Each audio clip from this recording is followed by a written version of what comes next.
Hi అండి, అందరికీ నమస్తే. Welcome to Babita cooking channel. ఈరోజు వీడియోలో వచ్చేసి ఎంతో ఈజీగా ఎంతో సింపుల్గా తయారు చేసుకునే ఎగ్ మసాలా కర్రీని ఎలా తయారు చేసుకోవాలో ఈ వీడియోలో చూపించబోతున్నాను.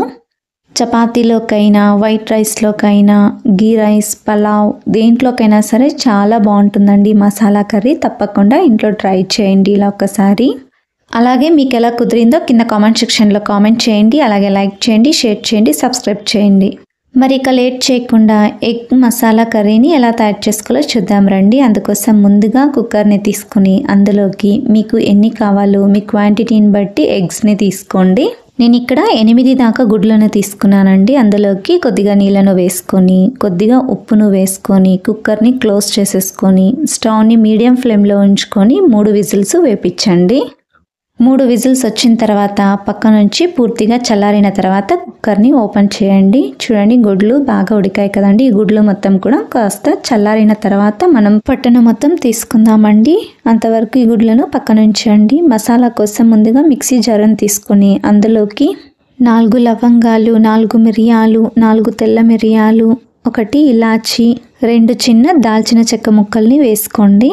నెక్స్ట్ 2 టేబుల్ స్పూన్ల దాకా అల్లము, 3 టేబుల్ స్పూన్ల దాకా వెల్లుల్లిని వేసుకోండి. నెక్స్ట్ ఒక మీడియం సైజు ఉల్లిపాయని ఇలా చిన్న ముక్కలుగా కట్ చేసి వేసుకోండి. ఇందులోకి 1/2 కప్పు దాకా ఎండు కొబ్బరి తురుమును వేసుకోండి. నెక్స్ట్ గుప్పెడంతా కొత్తిమీరను వాష్ చేసి వేసుకోండి. ఇందులోకి కొద్దిగా 2 లేదా 3 టేబుల్ స్పూన్ల దాకా నీళ్ళను వేసుకొని మెత్తగా గ్రైండ్ చేసి తీసుకోండి. ఇలా మెత్తగా గ్రైండ్ చేసుకున్న తర్వాత పక్కన ఉంచుకోండి. నెక్స్ట్ స్టవ్ మీద ఒక ప్యాన్ని ఉంచండి. అందులోకి 4 టేబుల్ స్పూన్ల దాకా ఆయిల్ని వేసుకోండి. ఆయిల్ కాస్త వేడెక్కిన తర్వాత ఇందులోకి 4 పచ్చిమిరపకాయలని తీసుకొని మధ్యలోకి తుంచి వేసుకోండి. మీరు కావాలనుకుంటే అలాగే పొడవుగా కూడా వేసేసుకోవచ్చండి. నెక్స్ట్ ఇందులోకి కొద్దిగా కరివేపాకును కూడా వేసుకోండి.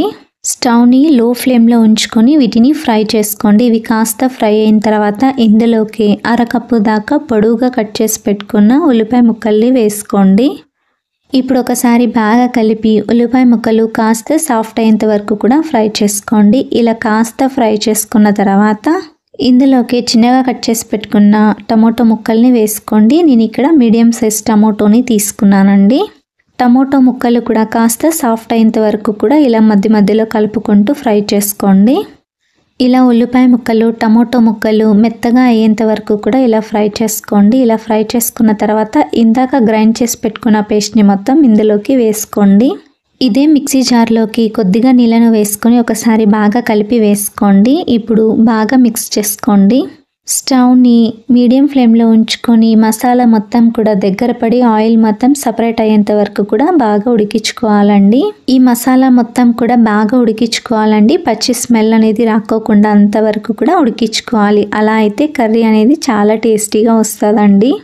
ఇలా ఆయిల్ మొత్తం సపరేట్ అయ్యేంత వరకు కూడా ఉడికించుకున్న తర్వాత ఇందులోకి 1 టీ స్పూన్ దాకా ధనియాల పొడిని వేసుకోండి. మీ రుచికి సరిపడంత కారం వేసుకోండి. నేను ఇక్కడ 1.5 టేబుల్ స్పూన్ దాకా వేసుకున్నాను.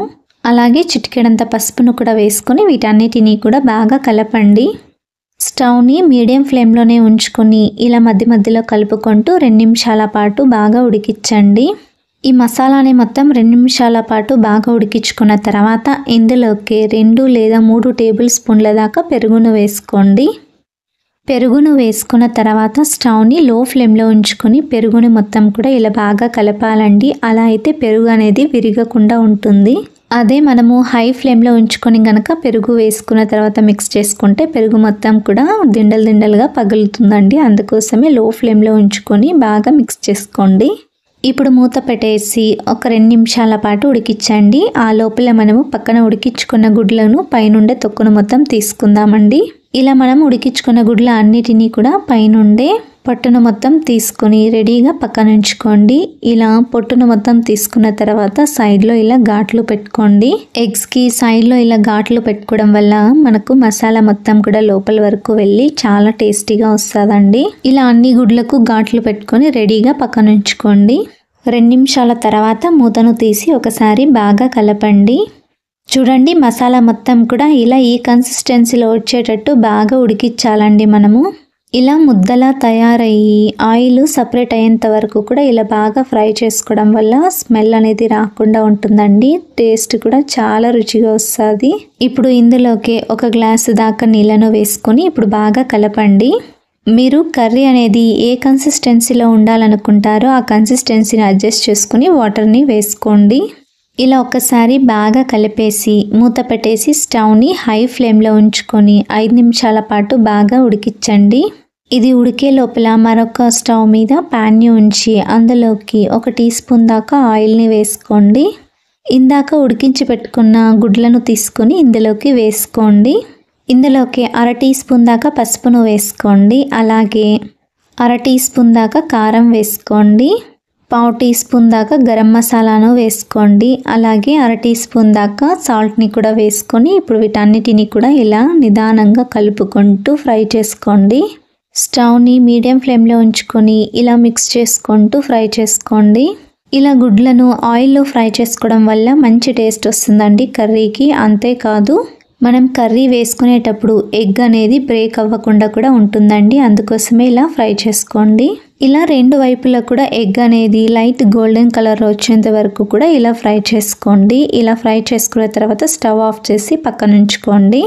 నెక్స్ట్ 5 నిమిషాల పాటు ఉడికించుకున్న తర్వాత మూతను తీసి ఒకసారి బాగా కలిపేసి ఇందాక మనము ఫ్రై చేసి పెట్టుకున్న ఎగ్స్ని ఇందులోకి వేసుకోండి. ఎగ్స్ని వేసుకునేటప్పుడు నిదానంగా వేసుకోండి.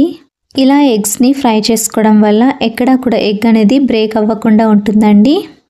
ఇలా ఫ్రై చేసి పెట్టుకున్న ఎగ్స్ని మొత్తం కూడా మసాలాలోకి వేసుకోండి. ఇలా ఎగ్స్ని వేసుకున్న తర్వాత ఒకసారి ఇలా నిదానంగా మిక్స్ చేసుకోండి.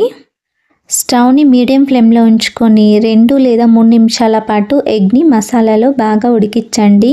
2 నిమిషాల తర్వాత రుచికి సరిపడంత ఉప్పును వేసుకోండి. అలాగే 1/4 టీ స్పూన్ దాకా గరం మసాలాను వేసుకోండి.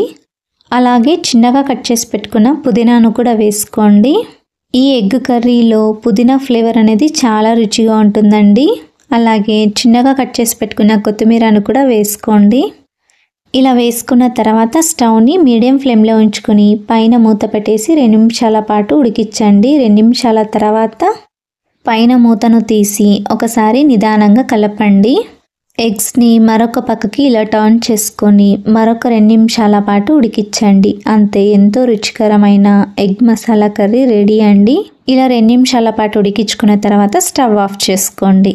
అంతే అండి. వేడి వేడి చపాతీలోకైనా రైస్లోకైనా చాలా రుచిగా ఉంటుందండి.